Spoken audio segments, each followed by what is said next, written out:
Maraming salamat po sa mga sumusuporta sa ating munting channel Mitsuki Official. Sa mga gustong mag-donate via GCash. Mga master, salamat. Paki-like, share and subscribe. Maraming salamat and God bless. Kabanata 2241. Ang puso ni Ins Larkin ay malapit nang tumalon palabas sa kanyang dibdib. Napuno ng dugo ang mukha niya at maputlang puti. Hindi naman ganoon. Ikaw, ako, bibigyan kita ng paliwanag, ngunit kailangan mo akong bigyan ng oras. Nang makita kung gaano ka ba si Ins, halos hindi na ito mapigilan ni Hermione Yggdrasil at malapit nang tumawa ng malakas. Maya-maya lang, may boses ng isang maselang babae ang nagmula sa likuran niya. Oras. Bigyan ka pa ng ilang oras upang mahanap ang iyong mga ngalunya upang makipagtagpo, at bigyan ka ng ilang oras upang maaari kang magbuntis ng isang bata sa oras na iyon. Tatingin mo kaya mo. At ang lakas pa ng loob mong tumayo sa harap ng senior kong kapatid. Ang dumating ay walang iba kundi ang Little Cat Fairy mula sa Sunshrine. Isang parang bata na may sapat na gulang na maliit na lolita. Pati boses niya parang batang babae. Pero puro kasamaan lang ang mga salitang lumabas sa bibig niya. Tumakbo si Mika at niyakap ang braso ni Alex. Idinikit niya ang kanyang katawan sa katawan nito, at maging ang dibdib nito ay mahigpit na nakadikit sa kanya. Nakakahiya ang boses niya habang sinasabi, "Senyor, alam mo ba, napakawalandiya ng babaeng ito." Pinananatili niya ang isang lalaki sa bawal na bakuran na gumagawa ng lahat ng uri ng kalokohan sa buong araw doon. Isa lang siyang murang B***. Kung ako iyon, puputulin ko siya sa isang indayog ng aking espada. Medyo na-awkward din si Alex dahil sa kanya. Gayunpaman, hindi siya sigurado kung gaano kalapit ang totoong Donovan sa lolita na ito, kaya hindi siya nang ahas na kumilos ng padalos-dalos o ilabas ang kanyang kamay mula sa malambot na lugar na ito. Ang pakikinig ay hindi paniniwala. Ang nakakakita ay ang paniniwala. Hindi dapat pagkatiwalaan ang mga chismis. Sabi ng lolita, "Senyor, kanina in public, umamin na siya." Ibinigay din niya ang kanyang bra sa lalaking iyon. Tinubukan pa nga ni Samson Hendrik at ng ilan pang iba na ibid ito sa publiko. Hindi ba't napakahiya? Pinahiya ka rin niya sa pagpapakitang iyon. Hindi na talaga kaya ni Ins na manatili pa, at sinabi niya, "Maniwala ka man o hindi, alam kong malinis ang aking konsensya. Kaya kung gusto mong umatras sa pakikipag-ugnayan na ito, ayos lang din ako dyan. Kahit ano." With that, tumalikod siya at tumakbo palayo. Tinabi ng lolita kay Alex, "Naririnig mo ba iyon?" Halatang nakonsensya siya. Kinaway-kaway ni Alex ang kamay niya. "Pag-uusapan natin ang bagay na ito sa ibang pagkakataon. Oo nga pala, may imbitasyon ka ba para sa auction ngayong gabi?" "Siyempre," sabi ni Lolita. "Maaari mo bang ibigay ito sa akin?" "Ha? Senyor, wala ka rin ba?" "Nawala ko ito." Halos lumabas sa dibdib ni Alex ang puso niya. "Ang pagkakaroon lang ng akin ay ayos na. Ang isang imbitasyon ay maaaring magpapasok ng 2 tao. Gusto ko siyang isama." Tinuro ni Alex si Hermione. "Siya? Sino siya? Huwag ka ng maraming tanong. Maiintindihan mo rin pagdating ng panahon." Tumingin ang lolita kay Hermione. Dahil sa makeup, hindi maganda ang hitsura ni Hermione, at ang lolita ay nakagat sa kanyang mga labi. Hindi niya maintindihan kung paano maakit ng isang babaeng tulad nito ang kanyang nakatatandang kapatid, at malamang na ang babaeng ito ay nagsilbi ng ibang layunin, gaya ng isang treasure appraiser. Kaya, nabuhayan siya ng loob nang sabihin niyang, "Pupunta ako at dadalhin ang imbitasyon ng 7th brother." Ayaw niya kasing pumasok. Hindi nagtagal, nagpalit ng kamay ang imbitasyon. Pagsapit ng takip-silim, bandang alas 6 hanggang alas 7 ng gabi, magkasamang pumasok sa auction hall sina Alex at Hermione, kasama ang lolita na hindi matitinag, pati na rin ang isa pang alagad ng Sunshrine. Ang auction house ay walang katulad na laki. Walang anumang problema sa pagtanggap ng libu-libong tao. Sa buong pagpasok, nakita ni Alex ang maraming tao na bumabati sa kanya, bata man o matanda. Lahat sila ay bumati sa kanya ng yung Sectmaster, nang may paggalang, at ang ilan ay nambobola pa sa kanya. At, nakita rin niya si Samson Hendrik. Si Samson, isang malaking chismoso, ay agad na bumuka ang kanyang bibig upang sabihin, "Donovan, hindi masama, hindi masama." Ang pagsusuot ng sombrero ng pagiging cuckolded sa isang makapangyarihang ulo ay talagang mas maganda. Galit na galit si Lolita. "Hoy, Hendrik, kung patuloy kang magsalita ng walang kaparerekon, puputulin ko ang dila mo gamit ang gunting." It's that B***, Ins Larkin na hindi marunong kumilos at hindi tapat. Anong kinalaman niyan sa senior ko? Kabanata 2242. Todo ngiti at tawa pa rin si Samson Hendrik. Nagkaroon na siya ng problema kay Donovan Orlando, kaya sa pagkakataong ito na iniharap mismo sa kanyang mukha, paano niya ito pakakawalan. Naku, Little Cat Fairy, ginagawa ko rin ito para sa kapakanan mo. Sino ang hindi nakakaalam na gusto mo si Donovan? Ngayong natagpuan na ni Ins ang kanyang tunay na pag-ibig, maaari mong punan ng walang laman na lugar sa puso ng iyong nakatatanda. O, ayaw mo na ba sa senior mo at nakahanap ka na ng iba? Nataranta ang Lolita at nagmamadaling sinabi, sino ang nagsabi? Ang senior ko lang ang para sa akin. Malakas ang boses ni Samson, at halos marinig ng lahat sa paligid nila ang bawat salita mula sa kanya. Dagdag pa sa katotohanan na sina Donovan at Ins Larkin ang mga paksa ng talakayan, maraming tao ang nagtipon ng napakabilis.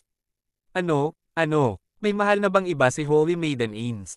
Seryoso ka, Young Sect Master Orlando, paano mo isasaalang-alang ang aking anak? Araw-araw kang kinakausap ng anak ko. Paano maihahambing ang iyong anak sa aking alagad? Ang aking alagad ay may talento at maganda, walang kapantay sa buong mundo. Nagulat si Alex sa biglang pagbabago ng paksa, at nagsalita si Hermione sa pamamagitan ng telepathy. Sir, gusto mo bang kumita ng malaking halaga sa isang iglap? Paano? Natigilan si Alex. Sumagot si Hermione, maaari kang magpanggap na pumili ng ibang kasosyo sa pagtatanim at hayaan silang mag-sign up para dito. Ngunit, kailangan munang magbayad ng DOT ang mga magpapalista. Pagkatapos, kapag ang lahat ay naayos at napili, ang mga hindi napili ay ibabalik ang DOT. Ngunit, dahil hindi ikaw ang tunay na Donovan, ito ang tunay na magbabalik ng pera at walang kinalaman sa iyo. Di ba mapanlin lang nakasal iyan? Inaplos ni Alex ang kanyang baba, iniisip kung gusto niya o hindi. Anyway, siya ay kaaway ni Donovan, hindi isang kaibigan. Kaya magiging masaya na kalokohan siya ng kaunti. Gayunpaman, hindi siya binigyan ng Lolita ng pagkakataon. Hinailan niya si Donovan at sinabing, paano ang auction? Grabe, kayong lahat. Sa tingin mo ba ito ay isang matchmaking event? Mag-ingat na hindi binabawi ng Sanctuary World ang alinman sa iyong mga kwalifikasyon para dumalo sa auction. Hindi kumibo si Alex, hinayaan ang sarili na masunod na hilahin. Sa dami ng sinabi niya, mas hindi niya sinasadyang ibunyag ang kanyang sarili. Gayunpaman, ang lambot ng Lolita na dumidiin sa kanya ay gumugulo sa kanyang isipan. Hindi ba ito ay medyo labis na sigasig? Talaga bang gusto ni Donovan na makasama ang kanyang nakababatang kapatid na babae? Ngunit, ganap na walang kamalay-malay si Alex na ang Lolita ay nasa parehong estado din ngayon. Noong nakaraan, hindi siya hinahayaan ni Donovan na hawakan siya, lalo na't yakapin siya ng ganito. Itutulak niya ito palayo kapag nagpakita ito ng labis na pagpapalagayang loob. Gayunpaman, hindi siya nagsalita ng kahit isang salita ng protesta ngayon. Ibig bang sabihin nun ay nagsisimula na siyang tanggapin ng kanyang kuya. Ang pinakatumpak na paraan upang ilarawan ang kanyang nararamdaman ngayon ay ang pagkakaroon niya ng mga paru-paro sa kanyang tiyan. Dinagtagal, nagsimula na ang auction. Pagkatapos ng ilang opening remarks, nagsimula na ang auction session. Ang unang item ay isang Dragon Bone Sword. Ayon sa pagsusuri ng eksperto mula sa ating Sanctuary World, natukoy natin na ang espadang ito ay naipasa na mula pa noong sinaunang panahon. Ito ay malamang na isang sandata ng Diyos, batay sa mga banal na kapangyarihan na nagmumula at nagbabago sa pamamagitan nito. Ang panimulang bid ay 1,000,000 espiritual na bato. Natigilan si Alex saglit, hindi niya inaasahan na ang unang bagay na inilabas ay isang bagay na pamilyar sa kanya. Ngunit, mayroon siyang Dragon's Bane of 36 sa kanyang katawan, at alam na alam niya ito pagkatapos ng lahat. Sa isang malapitang tingin, hindi niya maiwasang mapangiti. Ang tinatawag na Dragon Bone Sword na ito ay mas masahol pa kumpara sa kanya. Ang bawat isa sa kanyang mga Dragon Bone Sword ay ginawa mula sa kabaligtaran na buto ng isang aktwal na dragon. Ang bawat dragon ay mayroon lamang isang kabaligtaran na buto sa kanilang mga katawan, na siyang esensya ng kanilang mga buto. At ang espadang ito na nakadisplay ay ginawa mula sa isang random na piraso ng buto. Hindi pa banggitin, walang mga sinaunang guho na bumubuo sa anumang porma sayon sa espada. Ang ganitong uri ng bagay, malinaw na hindi ito gusto ng mga Diyos. 1,200,000, 1,500,000. Kabanata 2,243. 2,000,000. Sa wakas, ang tinaguriang totoong Dragon Bone Sword ay naibenta sa isang nasa katanghaliang gulang na lalaki para sa 3.5 milyong espiritual na bato. Narinig ni Alex ang boses ni Nila, hindi ito Dragon Bone, ngunit isang piraso ng Champsosaurus Bone. Siguradong hindi dragon iyon. Humiti si Alex at hindi na nagsalita. Ang ikalawa at pangatlong nakadisplay na mga item ay hindi naging interesado kay Alex hanggang sa ang ikaapat na item ay inilabas ng ang Chaos Tree ay agad na nagpadala ng isang kaluskos na tunog. Patuloy itong nanginginig, mas matindi kaysa sa naramdaman niya noon. Naapektuhan pa ng pagyanig ang puso ni Alex, nanginginig at kung ano-ano pa. Ano ang nangyayari? Ang Chaos Tree ay hindi kailanman nayanig ng ganito, kahit na kapag ito ay nakaharap sa Chaos Beads, at nagbigay lamang ito ng banayad na paalala noon. Kaya, ang ikaapat na item na ito ay tiyak na hindi karaniwan. Sa sandaling ito, sinabi ng host sa itaas, ang susunod na item na isusubasta ay isang piraso ng kahoy. Parang napaka-ordinaryo. Gayunpaman, natuklasan ng aming mga appraiser na hindi namin matukoy ang mga katangian nito at mga partikular na materyales dahil hindi ito maarak ng banal na kamalayan, hindi ito matusok ng mga espada, hindi ito masisira ng apoy o tubig. Bagamat hindi namin alam ang tunay na paggana nito, naniniwala kami na hindi ito isang ordinaryong bagay. Umaasa kami na maaari itong i-auction sa isang taong may kaalaman. Ang panimulang bid ay 1,000,000 espiritual na bato. Nang matapos ang pagpapakilala ay tumahimik ang lahat sa hall. Isang piraso ng kahoy na hindi matukoy kung anuman at mukhang ordinaryo. Kamukha ito ng panggatong sa kusina at ibinebenta ito para sa 1,000,000 espiritual na bato. Naisip ba nila na ang mga espiritual na bato ay maaaring mangarap at makuha ng ganoon kadali? Nabaliw lang sila sa mga espiritual na bato, hindi ba? Walang tumawad. Isang medyo may edad na lalaki ang nagsalita. Hindi ba't masyado itong labis para sa Sanctuary World na humingi ng 1,000,000 espiritual na bato para sa isang bagay na wala naman talagang hitsura? Ang pagtama ng jackpot mula sa kawalang ingat ay hindi isang madaling bagay, at walang sino man ang tanga dito. Tanging isang hanggal ang maglalabas ng 1,000,000 espiritual na bato para bilhin ang piraso ng bulok na kahoy na ito. Itinaas ni Alex ang kanyang kamay at sinabing, I bid 1,000,000. Walang imik ang nasa katanghaliang gulang na lalaki. Yung tingin niya kay Alex parang tanga. Gayunpaman, si Alex ay nasa anyo na ngayon ni Donovan Orlando, ang unang henyo sa libu-libong taon. Walang mag-iisip na siya ay isang tanga. Kaya, ang kahoy na ito ay malamang na isang bagay na napakalaking. Sa isang kisap mata, binanggit ng nasa katanghaliang gulang na lalaki ang isang presyo, nagbid ako ng 1.2 milyong espiritual na bato. Ha ha ha ha. Umagalpak ng tawa ang field. Kanina, sinabi ng nasa katanghaliang gulang na tanga lang ang bibili nito, ngunit siya mismo ang nag-follow up sa pagbibid dito sa loob lamang ng ilang segundo. Mayroon bang mas mabilis na sampal sa mukha kaysa dito? Tanong ng Lolita, Senyor, anong klaseng kahoy ito? Baka may nakikita kang kakaiba dito. Pagkasabi niya nun, maraming tao ang nagtinginan. Kalmadong sinabi ni Alex, hindi. Noong huling pagkakataon, kinuha ko ang Chaos Bell. Kaya, ang Sanctuary World ay nawala ng maraming pera, at may utang ako sa kanila mula doon.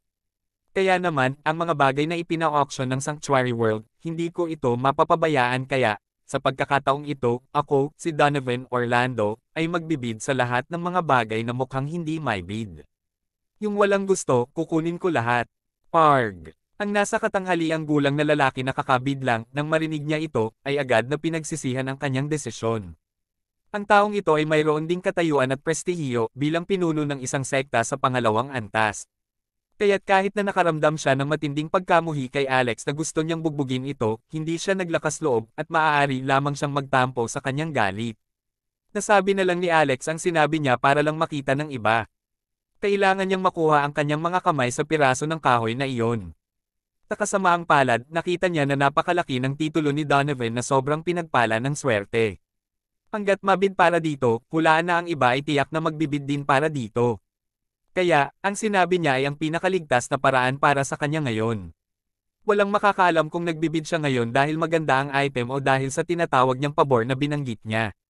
Pagkatapos, tumingin si Alex sa nasa katanghaliang gulang na lalaki at sinabing, paumanhin, hindi ako nagpapaliwanag bago ako magbid ngayon lang. Para ipakita ang aking paghingi ng tawad, magbibid ulit ako. 1.21 milyong espiritual na bato. Kabanata 2244. Nagsimulang mag-alinlangan ang nasa katanghaliang gulang na lalaki. Hindi niya alam kung totoo ba ang sinabi ni Alex o hindi, kung nahagip ng mata niya ang kahoy, o kung ginamit ni Alex ang mga salitang iyon bilang pagkukunwari. Ngunit, sa harap ng napakaraming heroic, matatiyog na figure, imposibleng umatras, pagkasabi ng mga ganyang salita. Ang video na ito ay edited by Herban TV. Upang maging ligtas, kusa siyang tumakbo sa harapan ng entablado upang tingnang mabuti ang kahoy ng ilang beses. Pagkukumpirma na walang makikita, sa wakas ay sumuko na siya. 1.21 million going once, 1.21 million going twice, 1.2 million sold. Pinabati kita, Young Sectmaster Orlando, sa pagkuha nitong piraso ng kahoy.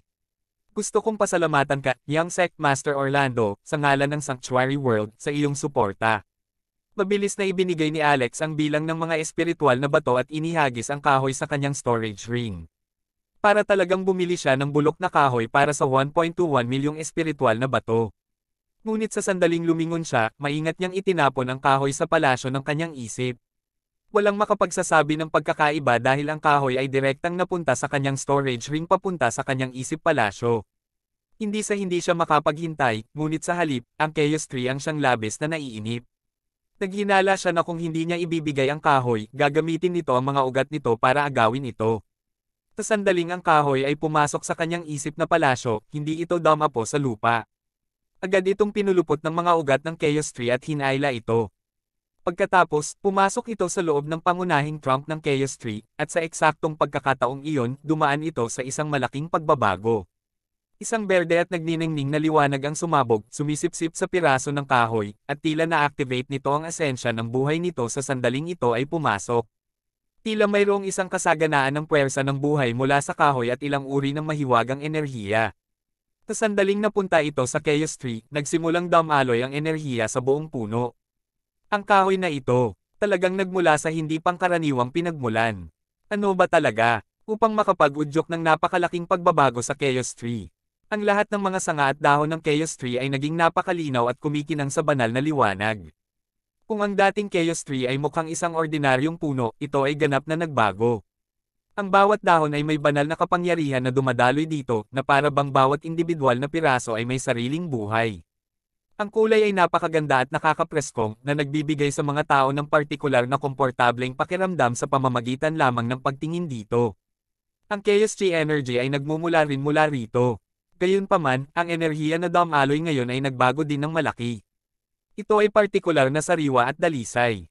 Ito ay tumaas ng isang binggaw mula sa dati, at sa sandaling ito ay dumaan sa kanyang katawan, mas maa-appreciate niya ang mga benepisyo ng kadalisayan ng enerhiya na ito.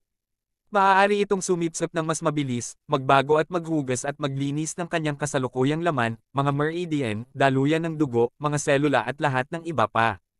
At ang pagbabago ay patuloy pa rin. Pagbalik niya sa kanyang upuan, sinubukan ni Alex na pakalmayan ang sarili. Tinaman siya ni Hermione Yggdrasil ng naguguluhan na tingin. Halatang hindi siya naniniwala sa sinabi ni Alex kanina, pero ano iyon? Tungkol naman sa Lolita, sinabi niya, Senyor, gumastos ka ng napakaraming espiritual na bato para lang makabili ng ganitong uri ng basurang kahoy. Hindi ba't isang hanggal na gawin iyon? Ang huling pagkakataon na kinuha mo ang Chaos Bell, iyon ay dahil sa iyong kakayahan. Kaya bakit mo ito isusulat bilang isang pabor sa Sanctuary World? Tila ang hindi nagtaya ng maayos sa kanilang mga kalakal, at walang ibang dapat sisihin. Si Alex ay nasa isang hindi kapani-paniwalang mood. Totoo iyon, pero gusto ko lang ipakita ang aking pasasalamat. Bilang mga magsasaka, kailangan nating magkaroon ng pusong nagpapasalamat. Hindi nagtagal, may dumating na namang bagong item. Sa pagkakataong ito, hindi gumalaw ang Chaos Tree, ngunit kumilos si Nila. Ito ay isang espada. Ang pangalan ng espada ay Sinking Snow. Hindi ko inaasahan na makikita ko ang espadang ito dito. Ito ay pagmamayari ng isang mabuting kaibigan ko noon. Ngunit, sa kasamaang palad, nahulog siya sa digmaan laban sa mga undead, at ang kinaroroonan ng espadang ito ay nawala din. Kaya libo-libong taon na ang lumipas, at sumasakit pa rin ang puso ko kapag nakikita ko ito. Ang espadang ito ay nagtatago ng isang lihim sa loob nito. Lord, kung bibid mo ito, siguradong malaki ang maitutulong nito. Tumango si Alex. Gayunpaman, ang espada ay hindi katulad ng naunang kahoy, kung saan walang nakakaalam ng halaga nito. Sa kabaligtaran, ang tibak na ito ay napakatanyag. Ayon sa aming pagtatasa, ang espadang ito, ang Sinking Snow, ay isang nangungunang immortal na sandata. Noong sinaunang panahon, ito ay dating hawak ng isang walang kamatayang empress. Ang mga pinagmulan ng immortal na empress na ito ay mahusay ding dokumentado, at siya ay tinawag na Lygia Snow, ang immortal na empress. Siya rin ang pinuno ng palasyo ng sinaunang Divine Snow Sect.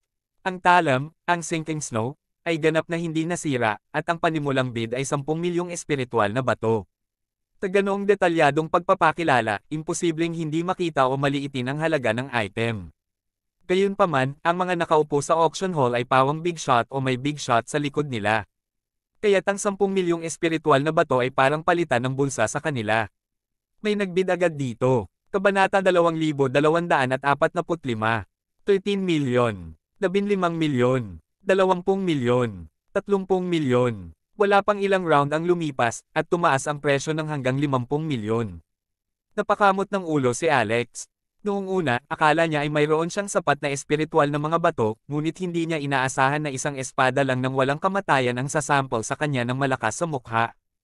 Tinuri niya ang kanyang storage bag at nalaman niyang halos 50 milyong espiritual na bato na lang ang natitira sa kanya. Kasama rin dito ang halagang ibinigay sa kanya ng kanyang senior na si Frostin Yuzoro. Kung hindi, siya ay isang mahirap na tao. At tumataas pa rin ang presyo. Senior, ano bang nangyayari sa'yo? Napansin ng Lolita ang ekspresyon ni Alex at yumuko siya para magtanong. Junior, bigla kong napagtanto na wala akong sapat na espiritual na mga bato sa akin. Ay, ayos lang. Mayroon akong ilan dito. Casual niyang inilabas ang isang itim na crystal card. Senior, ito ang Dragon Merchant Spiritual Stone Card na ibinigay sa akin ng aking ama. Ang aming Sunshrine ay may napakahusay na katayuan, at ang card na ito ay direktang nakalink sa Dragon Merchant Alliance. Walang takip dito, at magagamit mo ito ayon sa gusto mo. Ito, hindi masyadong maganda, tama. Anong mali dito? Kung ano ang akin ay sayo rin, senior. Kahit anong gusto mo, kaya kong ibigay sayo. Kasama ang sarili ko. Ang huling parirala ay sinabi ng mas mahina, ngunit idiniin niya ang kanyang mukha sa dibdib ni Alex habang sinasabi niya iyon. Holy shitty, malalim talaga ang nararamdaman nitong Lolita kay Donovan. Tiyak na magiging kaaway ko siya sa hinaharap, kaya bakit kailangan kong maging magalang tungkol dito ngayon? Kinuha ito ni Alex at nagbid, 60 milyon. Tinundan siya ng isang tao sa likod niya, at muling tumaas ang presyo, mabilis na tumaas sa 100 milyon. Napakalupit ni Alex dahil hindi naman niya ito sariling pera at agad na nagbid muli, 200 milyon. Mula sa 100 milyon, direkta sa 200 milyon. Ngayon, agad na tumahimik ang mga taong kanina pa sumisigaw ng presyo. Ang halaga ng espada, 100 milyon, ay napakataas na. Ngayon na umabot na ito sa 200 milyon, iyon ay isang malaking kawalan. Sa huli, ito ay naibenta sa 200 milyon. Maraming tao ang tumingin kay Alex, na nagpapanggap na si Donovan, na may iba't ibang ekspresyon sa kanilang mga mukha. Ang ilan ay naiinggit na siya ay may saganang espiritual na mga bato sa kamay. Inakala ng ilan na siya ay isang hanggal na ingrate tulad ni Samson Hendrick. Gayunpaman, hinayaan ni Alex na masaksihan ng lahat kung ano talaga ang pakiramdam ng pagkakaroon ng saganang espiritual na mga bato sa kalooban. Habang hawak ang kristal na card, ang mundo ay nasa kanyang mga kamay. Sa tuwing maglalabas ang Sanctuary World ng random na item, basta naramdaman ni Alex na medyo kapaki-pakinabang ito, dodoblehin niya ang bid, anuman ang presyo, para lang makuha ito. May ilang beses na may sadyang nagtaas ng presyo, ngunit hindi ito mahalaga. Dinoble niya pa rin. Halimbawa, para makakuha ng Alchemy Furnace, dinoble ni Alex ang presyo sa lahat ng paraan at gumamit ng kabuoang 1 bilyong espiritual na bato para makuha ito. Nagulat si Lolita, at medyo nanginginig ang ibabang labi niya habang tahimik na tinanong si Alex, Senior, para saan ba ang Alchemy Furnace mo? Hindi tulad ng alam mo ang alchemy, at gumamit ka pa ng 1 bilyong espiritual na bato para dito. Hindi ba ito magiging malaking kawalan? Natatakot ako na baka dumating ang tatay ko para hanapin ka para ayusin ang score na ito. Tumawa si Alex. Anong kinakatakutan mo? Ang Alchemy Furnace na ito ay tiyak na nagkakahalaga ng higit sa 1 bilyon. Pagkasabi niya nun, gaman ang loob ni Lolita Jr. Kawakas, natapos din ang auction. Nagbid na si Alex at nakuha niya ang halos kalahati ng mga bagay na na-auction. Ang ilang mga bagay ay flops, at kinuha din niya ito. Sa pagdating, sa kabuuan, nakakuha siya ng kabuoang 36 na mga bagay at gumastos ng halos 10 bilyong espiritual na mga bato. Alam niyang kailangan na niyang umalis, at halos mamatay na si Hermione. Kung siya ay matagpuan na may peking pagkakakilanlan, hindi niya malalaman kung gaano siya kalubha na mamatay. Paglabas ng auction, ibinalik ni Alex ang crystal card sa Lolita Jr. Ngumiti siya at sinabing, Junior, may kailangan akong asikasuhin, at aalis ako saglit. Hahanapin kita bukas ng umaga. Nagdadalawang isip na umalis ang Lolita Jr. Kung gayon, hihintayin kita sa Cloud Inn, Senior. Sige. Kakalakad pa lang ni Alex ng pasulong ang isang kahindek-hindek na tunog mula sa anino, nagmamadaling sumugod. Ito ay ang tunay na Donovan Orlando. Jr., tapos na ba ang auction? Napatingala agad ang Lolita Jr. Senior. Hindi ba? Hindi ka ba nakalabas dito? Kabanata 2246. Si Donovan ngayon ay mukhang napaka-miserable. Punit-punit at punit-punit ang damit sa katawan, magulo rin ang buhok. Marami pa ring bahid ng dugo sa mukha niya. Kawawa rin ang kanyang kakanyahan dahil pagkatapos niyang makapasok sa daanang binuksan ni Artemis, nalaman niyang pumasok siya sa isang messy void crack, not a passage at all. Pagpasok niya, alam niyang niloloko siya. Kung hindi dahil sa maraming magic treasure sa kanyang katawan at sa wakas ay umaasa sa 5 elements flag para magmadaling lumabas mula sa void rift, baka namatay na siya sa loob. Sobrang depressed niya. Gayunpaman, ang taong pinakaayaw niya ay hindi sina Athena at Artemis, kundi si Alex, ang lalaking nagnakaw ng Chaos Pearl at Chaos Bell mula sa kanya. Nagulat ang Lolita, lalo na nang makita ang kaawa-awang hitsura ni Donovan. Gayunpaman, nadurog din ang puso niya at yamakap sa braso nito para bigyan siya ng pagmamahal, tulad ng dati. Kuya, paano ka naging ganito sa isang kisap mata? Hindi ko siya patatawarin sa pambubugbog sa'yo ng ganito. Panipi, itinulak ni Donovan ang braso niya. Para siyang nakagat ng ahas. Sa sobrang inis na tingin ay tinitigan niya ang babaeng Lolita. Anong nymphomaniac na naman? Kababalik ko lang mula sa mga patay, mula sa walang laman na awang, at nagmamadaling dumalo sa auction. Tingnan mo kung anong nangyari ngayon. Medyo nalungkot si Mika Simpson matapos na walang awang itulak ni Donovan. Senior, ano ang sitwasyong ito? Kay Nina, I was in a romantic entanglement with you, hugging you as much as I want, while my particular body part is stuck to you all night. Ngayon bigla mo na lang akong tinalikuran. Hindi ba ito masyadong malupit? Ang isa pang alagad ng Sunshrine sa gilid ay lubos na nabigla nang sabihin niya, Young Palace Master, ito ay hindi tama. Kaka-attend mo lang ng auction sa amin, hindi ba? Umupo ka rin sa tabi namin at nakakuha ng 36 na piraso ng magic treasures. Ngayong gabi, ikaw ang pinakamalaking nanalo. Ano? Dumalo ako sa auction at nag-auction din ng 36 na piraso ng magic treasures. Nananaginip ka ba? Si Donovan ay walang katulad na inis. Kung hindi para sa kapakanan ng mga kapwa-alagad, binigyan sana siya ni Donovan ng isang sampal sa mukha. Sinabi ng lalaking iyon, hindi, totoo. Nakita ito ng lahat ng naruroon. Habang nagsasalita siya ay may lumapit sa kanya. Ito ay sina Samson, Colette, at ilang iba pang mga young masters na sikat din sa bilog. Tumawa si Colette, You, Donovan, 3 minuto na kitang hindi nakikita, at pinutol ka na. Dahil ba masyado kang nangingibabaw ngayong gabi at sobrang mahal ang magic treasure na kinagigiliwan ng isa sa mga nakatagong master, at bilang resulta, binugbog ka nila sa galit. Sinabi rin ni Samson, hindi ka dapat maging masyadong matigas, sa halip ay iwanan mo ang iyong sarili sa 100 pabalik. Kahit na magsuot ka lang ng bagong lutong dayami na sombrero, hindi na kailangang lampasan ang espiritual na bato. Kaya mo ba talagang magpalamig sa pamamagitan ng paggastos ng 10 bilyon sa isang gabi? Anong masasabi mo? Nagpalipis ako ng isang gabi, gumugol ng 10 bilyon. Mga espiritual na bato. Natigilan si Donovan. Kung si Mika at ang kasama ang nagsabi nito, hindi siya maniniwala sa kanila. Gayunpaman, ang pagkakakilanlan ni na Samson at Colette ay hindi simple. Hindi sila dapat magsabi ng mga kasinungalingang pambata, kaya, anong ibig mong sabihin, nasa auction talaga ako kanina. At gumugol ng 10 bilyon sa auction ng 36 na piraso ng magic treasures. Baliw kayong lahat ha, saan ako kukuha ng 10 bilyong espiritong bato? Nagpunta lang ako sa isang maliit na mundo ng Popeye, at naloko ako, ano ba, ang anak ng isang B***. Hindi ko siya pakakawalan. Natigilan ang karamihan. Kawakas ay sinabi ni Sister Laurel, so, ikaw ang aking tunay na kuya. Yung ngayon lang ay peke, nagpapanggap na ikaw. Ito ay tapos na. Tapos na talaga ako. Aking 10 bilyong espiritong bato. Tumaas ang galit ni Donovan. How dare someone impersonate me? At, anong 10 bilyong espiritong bato? Kabanata 2247.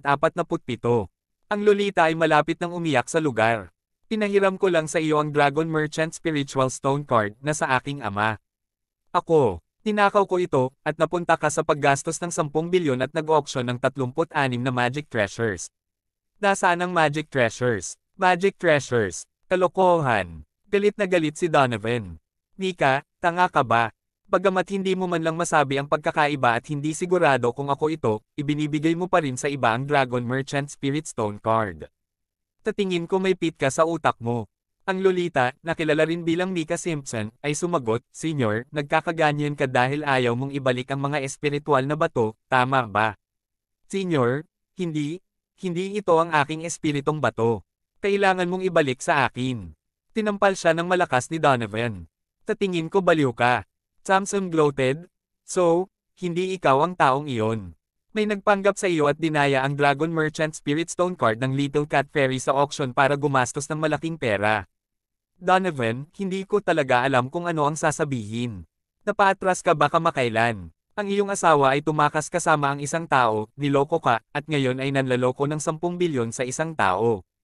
Anong biro? Nagngangalit si Donovan. Ang asawa mo lang ang tatakas na may kasama. Gusto mo bang masampal din kita? Pagkasabi nito ay nakita niyang kakaiba ang tingin sa kanya ng mga tao sa paligid. Parang may tinakasan talaga ang asawa niya. Bakit mo ako tinitingnan ng ganyan? Sabi ni Mika, Senyor, murang babae si Ins. Pinananatili niya ang isang lalaki sa ipinagbabawal na lugar, nagkaroon ng mapangahas na relasyon sa lalaki, at hindi nagsisi. Kaya ngayon ay tinanggalan na siya ng pagiging Holy Maiden ng Yorkshire Palace, and guess what?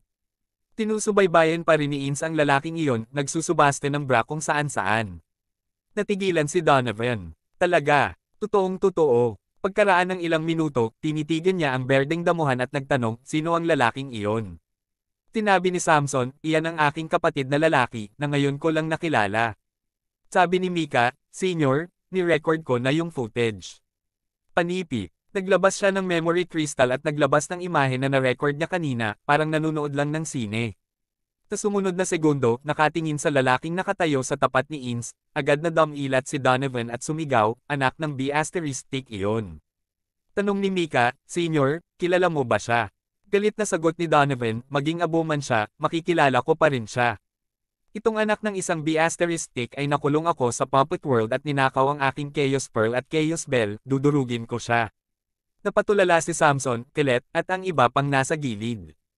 Isang super magic treasure tulad ng Chaos Pearl at Chaos Bell ang talagang ninakawan sa kanya. Ito ay masyadong malungkot. Niyakap ni Kelet ang kanyang malaking dibdib at biglang sinabi, guys, ang lalaking nagpanggap lang kay Donovan at nanloko ng 10 bilyong espiritual na bato sa iyong junior. Baka siya rin. Matapos pakinggan ito, talagang hindi nagpapigil si Donovan. Dumura siya ng puno ng dugo. Sabi ni Mika, alam ko kung saan nakatira ang lalaking iyon, ngayon ko lang siya nakilala. Ngayon ay pupunta ako at hahanapin siya. Baka mahanap ko pa siya. Nag-iba tuloy ang kutis ni Mika. Ang pagkawala ng 10 bilyon ay pangalawa. Ang katotohanan na niyakap lang siya nito na parang koala bear na ang partikular na bahagi ng katawan nito ay nakadikit ng husto sa katawan nito ay lubos na nakakahiya. Hindi niya dapat pag-usapan iyon. Hayop ka. Kung hindi ka papatayin ni Mika ngayon, hindi ako magiging tao. Kabanata 2248. Agad na sumugod sina Mika Simpson at Donovan Orlando, kasama ang isang grupo ng mga tao mula sa Yorkshire Palace, patungo sa inn kung saan tinutuluyan ni Alex Rockefeller at ng iba pa. Si Samson at Kelet naman ay nagtinginan ng kakaiba. Kelet, gusto mo bang pumunta at tingnan? Natural, hindi ko makaligtaan ang ganoong saya. Si Genius Donovan, ang maswerteng isa, ay nakaranas ng napakalaking kawalan sa mga kamay ng parehong tao. Gusto kong makilala ang lalaking iyon. Nagpakita ng malaking interes ang mga mata ni Kelet. Tumawa si Samson. Ang pagdusa ng pagkatalo ni Donovan, pag-agaw sa kanyang asawa, at pag-agaw din sa kanyang Chaos Bell at Chaos Pearl ay napakakahanga-hanga. Tisiguraduhin kong magiging kaibigan ko ang lalaking ito. Nagmamadaling sumunod ang dalawa. Nag-usap at sumunod din ang grupo ng mga young generation representative sa likod nila para makita ang saya. Asterisk. Sa isang lugar sa isang makulimlim na sulok, si Ins ay nakatayo doon na tulala, na kumikinang ang mga mata. Nakita niya kung ano talaga ang nangyari sa entrance ng auction kanina lang. So, ang Donovan na nakita ko kanina ay talagang B** starred na iyon. Sino siya? Naaga niya ang Chaos Pearl at Chaos Bell mula sa mga kamay ni Donovan. Hindi ito maaaring maging Golden Core Realm. Tinabi rin ni Master na ang taong iyon ay napakakakaiba at nakakaalam ng napakataas na antas ng ilusyon. Ngayon ay maaari na siyang lumitaw bilang ibang tao sa pananaw ng maraming eksperto. Isa rin ba itong ilusyon? Teka, Kaaway kaya ni Donovan ang taong ito, kaya sinadya niyang tumakbo sa Yorkshire Palace para sirain ang aking kainosentehan. Kasuklam-suklam. Inis na inis si Ines. It's your business kung hindi kayo magkasundo ni Donovan, pero bakit mo ako pinapunta at ginugulo? Ako, si Ines, hindi ganoon kadaling mabuli. Naramdaman niya ang markang inilagay niya kay Alex at agad siyang hinabol. Asterisk asterisk asterisk. Grandmaster, naka-jackpot na tayo. Nalinlang ko ang mahigit 10 bilyong Spirit Stone mula sa Mika Simpson ng Yorkshire Palace. Kilala mo ba kung sino si Mika? Si Hermione ay walang katulad na nasa sabik na humihila sa braso ni Alex. Halos tumalbog siya at tuwang-tuwa na para bang niloko niya ang 10 bilyong iyon. Si Alex ay natural na hindi masyadong malinaw tungkol sa pagkakakilanlan ni Mika. Hindi ba siya ang junior ni Donovan?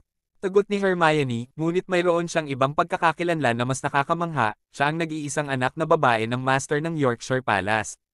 Kung hindi, paano niya makukuha ang Dragon Merchant Spiritual Stone Card? Ito ay isang bagay na maaaring magkaroon lamang ng isang taong may transcendent na katayuan. Kahit ang patriarch ng ating Plenilun sect ay hindi ito makukuha. Napakamot ng ulo si Alex at walang pakialam na sinabi, anyway, I have swindled someone. Ang mga tao ng Yorkshire Palace ay hindi malamang na sumuko sa akin. Tara na, tayo na. Nakakita ako ng maraming magagandang bagay mula sa auction. Humanap agad tayo ng liblib na lugar at harapin ang mga bagay. Hindi tayo makapasok sa inn ngayon lang. Baka sumugod si Mika. Sa sandaling ito, nagbabala si Nila. May darating, at mabilis sila. Tinabi ni Hermione, maaaring may ilang tao na gustong pumunta at nakawin ang kayamanan. Lumingon si Alex at agad niyang narinig ang galit na boses ni Mika. The asterisk starred. Malaking kasinungalingan. Tumigil ka dyan. Patay ka. How dare you trick me out of 10 billion spirit stones? Pagkatapos, lumiit ang kanyang mga mag-aaral. Nakita niya si Donovan na nagmamadali sa harapan. Talagang bumalik ang lalaking iyon. Na-expose na kami. Tara na. Hinayla ni Alex si Hermione, at sa isang instant shift, nawala siya sa harap ng karamihan. Sa sandaling iyon, kara-rating lang ni Donovan. Instant teleportation na naman. Ito ang B** start na iyon. Agad na nakatitiyak si Donovan dahil dati sa Infernal Realm, nakatakas si Alex sa kanyang pagsubaybay at pag-atake sa paraang maraming beses. Ang kakaibang porma sayo na diagram ng bulaklak ng lotus sa ilalim ng kanyang mga paa ay nagpagulat at nagseselos kay Donovan. Ang ganitong uri ng instant teleportation ay kailangang makuha mula mismo kay Alex. Senior, ano ngayon? Kabanata 2249. 10 bilyon. Bubugbugin ako ng tatay ko hanggang mamatay. Si Mika Simpson ay malapit nang umiyak. Mabagsik na sinabi ni Donovan Orlando, ipaalam sa sekta. Iutos sa lahat ng mga alagad ng Yorkshire Palace sa Ray City na hanapin ang lalaking iyon kahit na ang ibig sabihin nito ay maghukay ng lupa. Gayon din, bantayan ang mga pangunahing tarangkahan ng Ray City, ipa-activate sa gobernador, si Zephyr, ang airband spell formation sa mga gate at isara ang teleportation channel. Ang gobernador ng Ray City, na nakaharap sa Yorkshire Palace, ay kailangan ding magkompromiso. Ito ay dahil ang Ray City ay nasa teritoryong pagmamay-ari ng Yorkshire Palace. Hindi nagatubili si Alex sa sandaling iyon at nagpas siyang umalis sa Ray City. Gayunpaman, hindi niya inaasahan na ang Yorkshire Palace ay gumagalaw ng napakabilis, dahil siya ay nagmamadaling umakyat sa langit, handa nang lumipad palabas, nang bilang isang resulta, isang malaking asul na liwanag na kortina ang lumitaw sa itaas ng kalangitan, na may mga sinaunang ron na lumulutang dito, at agad siyang nakaramdam ng matinding paglubog ng presyon. Bawal na lugar para sa paglipad. Masyadong pamilyar ang pakiramdam na ito. Dati, sa kalangitan sa itaas ng ipinagbabawal na lugar ng Yorkshire Palace, si Alex ay nahulog mula sa itaas dahil sa ipinagbabawal na air domain, na bumagsak kay Ines na nagsasaka sa ilalim ng talon, at sa pagkakataong ito, kasama si Hermione sa hila, siya ay pinigilan ng isang malakas na lakas at bumagsak sa lupa. Boom! Mula sa taas na 4 hanggang 500 metro, mabigat siyang bumagsak sa lupa. Lumapag si Alex sa kanyang mga paa at gumawa ng isang napakalaking bunganga. Ngunit maliban doon, walang nangyari. Ouch! Pa ako. Si Hermione, gayunpaman, ay nagpakawala ng isang ungol sa sakit. Bagamat nasa pangalawang kaharian din siya ng Imminent Immortal, ang kakayahan ng kanyang pisikal na katawan ay mas mababa kaysa kay Alex. Sa pagkakataong ito, nasugatan nito ang kanyang kanang paa, at sumakit ito nang gumalaw siya. Tiningnan ni Alex ang kanyang kanang paa at naunawaan ang lawak ng kanyang pinsala. May bali sa kanyang kanang binti. Napabugan ng hangin si Alex at nagmamadaling yumuko siya para buhatin siya. Hindi ka ba inapo ng siyam na buntot? Ikaw ay mula sa mga prehistoric na demonyo, bakit napakahina ng kakayahan ng iyong katawan? Si Hermione noon. Medyo nahiya siya sa yakap nitong prinsesa. Guro, paano mo nalaman na ako ay isang inapo ng siyam na buntot? Sumagot si Alex, sinabi sa akin ng iyong Panginoon, at ang iyong Panginoon ay may kaugnayan sa Plenilun sect. Kung hindi, hindi kanya kukunin bilang isang disipulo. Mukhang hindi mo alam ang maraming bagay tungkol sa Plenilun sect. Sa katunayan, ang pinagmula ng iyong Plenilun sect ay kahanga-hanga. Ito ay may kaugnayan sa karaniwang Panginoon ng 3,000 mundo noong sinaunang panahon, ang dakilang emperador, ang Sun Shrine, ay hindi man lamang kwalipikadong magbigay ng sapatos sa Plenilun sect noong nakaraan. Sa kasamaang palad, ang Plenilun sect ay nabawasan sa ganoong estado. Nagulat si Hermione. Ang ating Plenilun sect ay may kahangahangang pinanggalingan. Sabihin mo sa akin kung ano ang pinagmulan. Gusto kong marinig ito. Wala talagang masyadong alam si Alex. Pero, higit sa lahat, naramdaman niya ngayon na may tumatakbo sa ganitong paraan. Nabawi na niya ngayon ang orihinal niyang anyo, nabura ang make-up ni Hermione, hindi niya akalaing masusubaybayan sila ni Donovan ng ganoon kabilis, kaya hindi agad tumakbo si Alex. Ang sumugod na pala ay isang grupo ng mga gwardya ng Ray City na nakasakay sa mga hermaphrodite. Sa di kalayuan ay natanong na nila sina Alex at Hermione. Nandito na ang mga magnanakaw. Bilis, dali, ibaba mo sila. Marahil ay may 300 malalakas na miyembro ng bantay ng lungsod na nakasakay sa mga demonyong hayop na direktang naniningil kina Alex at Hermione. Kakaibang sigaw ni Alex, laban sa lahat ng pagkakataon, paano mamumuno ni Donovan ang hukbo ng mga bantay ng lungsod at napakabilis. Ang tanong, paano nila ako nakilala? Nakayakap si Alex kay Hermione para makita niya ang langit sa sandaling imulat niya ang kanyang mga mata. Sa sandaling ito, habang nakaturo sa langit, sinabi niya, Guro, tumingin ka doon. Kabanata 2250. Tumangala si Alex. Sa sumunod na segundo, kinilig siya. Nakita niya na ang isang malaking projected na imahe ay lumitaw sa kalangitan. Sa projection ay may picture niya, at may kalakip na caption. Kahit na kaunti lang ang naiintindihan ni Alex sa wika ng panloob na mundo ng sinaunang hangganang ito, nagawa pa rin niyang maunawaan ang diwa nito. Gusto siya ng buong lungsod. Siya ay naging isang dekompromisong diablo, at isang abot langit na bounty ang inialok. Banal na shitty. Ang porma sayo na ito ay napakalakas. Nang makita ang mga gwardya ng lungsod na nakasakay sa mga hermaphrodite na sumusugod, ayaw ni Alex na labanan sila dito. Agad niyang sinimulan ang agarang paggalaw at nawala sa kanyang orihinal na lugar bago dumating ang mga bakal. Sagot ni Hermione, Master, may naisip ako bigla. Ang Ray City ay kabilang sa Yorkshire Palace.